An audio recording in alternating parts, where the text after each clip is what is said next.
বিজনবাড়ি থেকে ব্রেকফাস্ট করে ঘুগনি, রুটি, ডিম সিদ্ধ, ডিম ভাজা খেয়ে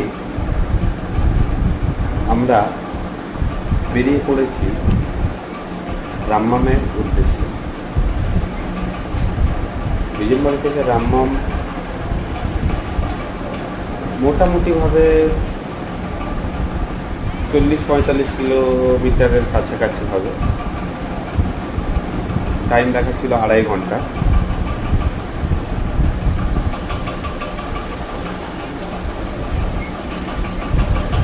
নদীর ওই পারে ছিল বিজনবাড়ি, এখন আমরা এই দিক থেকে চলে যাচ্ছি রামমামের দিকে।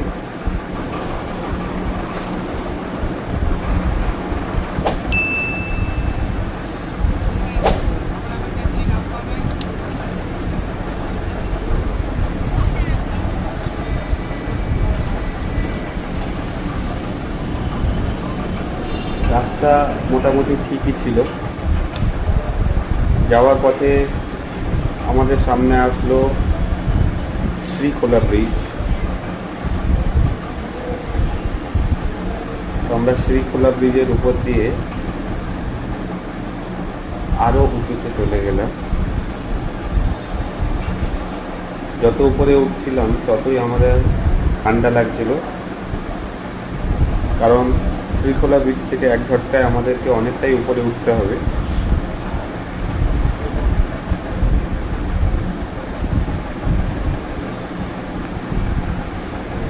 এই দেখো পুরনো ব্রিজ, যে ব্রিজটা দিয়ে গাড়ি যাচ্ছিল এটা তো নতুন তৈরি হয়েছে। দেখো বলছিলাম এক ঝটকায় অনেকটাই উপরে উঠতে হবে। তো রাস্তা ভালোই ছিল, কারণ নতুন রাস্তা।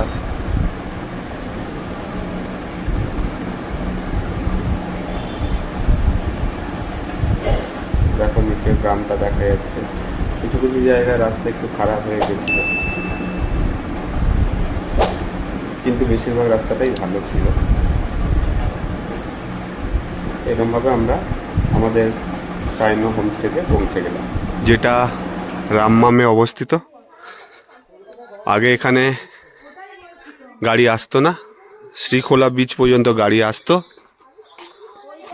তারপর নতুন রাস্তা বানিয়েছে, এখন রামমাম পর্যন্ত গাড়ি এসে যায়। জায়গাটা খুব সুন্দর, শুধু সুন্দর বললে ভুল হবে, একটা পাহাড়ি লোক তার জীবনযাপন কি করে করে এই জায়গায় আসলে খুব ভালোভাবে বুঝতে পারবে।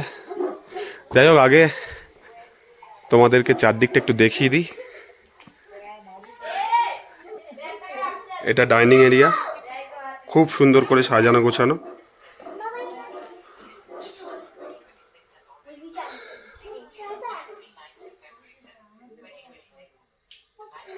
এই একটা রুম আছে, তারপর সিঁড়ি দিয়ে উপরে গেলে আরও একটা রুম আছে, আর এগুলো এক একটা করে রুম আছে। এই লাইন দিয়ে টোটাল 3টে রুম দেখা যাচ্ছে। একটাতে একটা রুম, বাকিগুলোতে ভেতরে ভেতরে 3টে করে রুম আছে। এছাড়া এখানেই আর একটা দেখতে পাচ্ছ,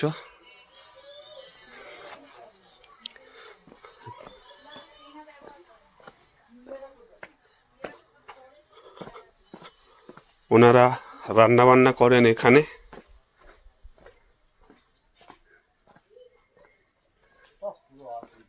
এই আমাদের রান্নার জায়গা। এখানে আছে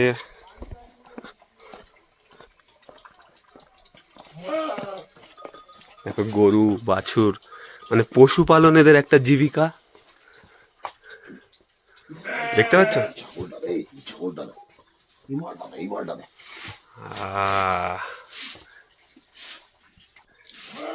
একটা শিব আছে, এর নাম আছে পাপ্পি।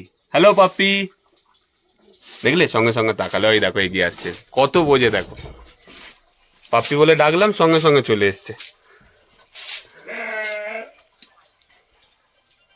আদর খেতে খুব পছন্দ করছে। পাহাড়ি ছাগল একটা। এই দেখো, এটা রান্না করার জায়গা বলেছিলাম।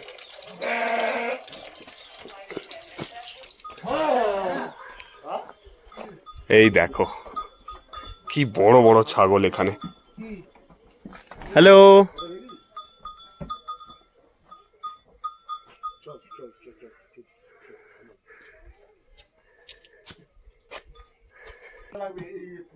এই যে রুমটা দেখা যাচ্ছে,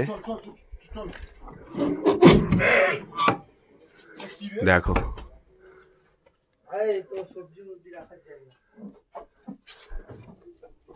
এখানে এই ছাগলদের ঘাস পাতাগুলো সব রাখা আছে, ওদের খাবার দাবার। এই যে আরেকটা রুম দেখা যাচ্ছে, দেখো এখানে সবজি মজুত করা আছে। এই দেখো কত ভুট্টা, মটরশুঁটি। যখন বেশি লোকের রান্না হয় তার আসবাব সব সরঞ্জাম।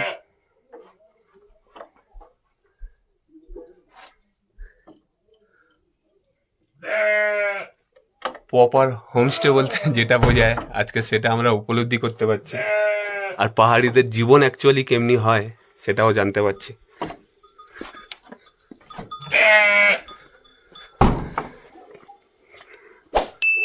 এক কাকু আছে, দেখো এখানে মুরগি চাষ করে রেখেছে।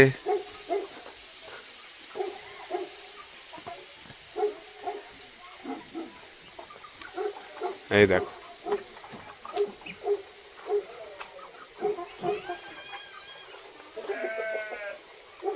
এই সব মুরগিগুলোকে ছেড়ে দিয়েছে।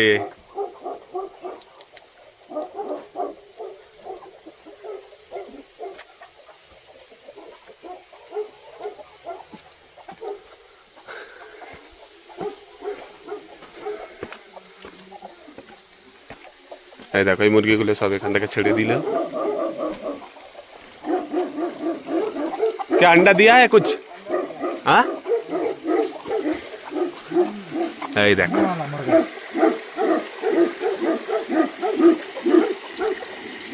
ডিম দিয়েছে। আর এদের রক্ষাকর্তা সেই যে দাঁড়িয়ে আছে।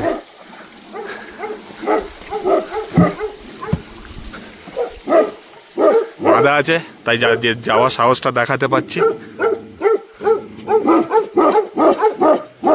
क्या हुआ क्या हुआ?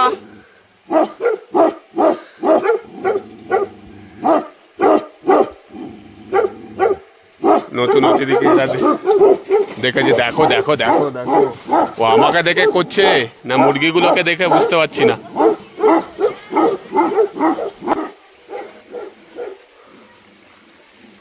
দেখো দৈত্যের মতো সব পাইন মেঘে আড়ালে লুকিয়ে আছে।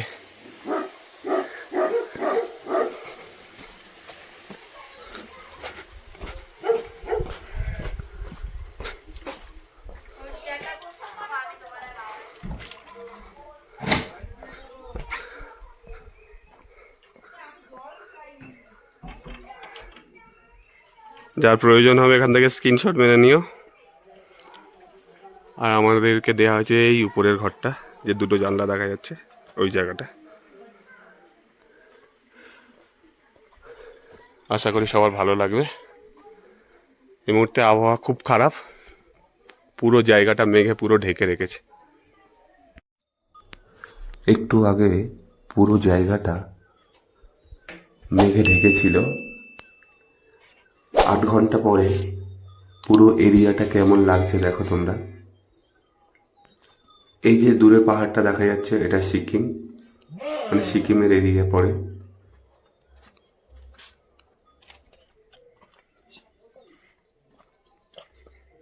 এখনো হালকা হালকা মেঘ আছে, কিন্তু দূরের ঘরবাড়িটা পরিষ্কার দেখা যাচ্ছে, বোঝা যাচ্ছে।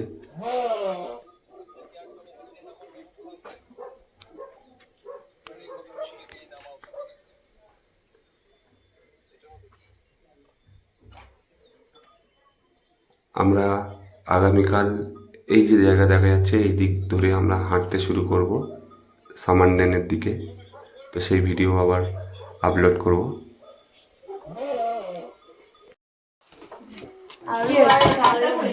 আলু ভাতে আলু ভাজা আলু ভাজা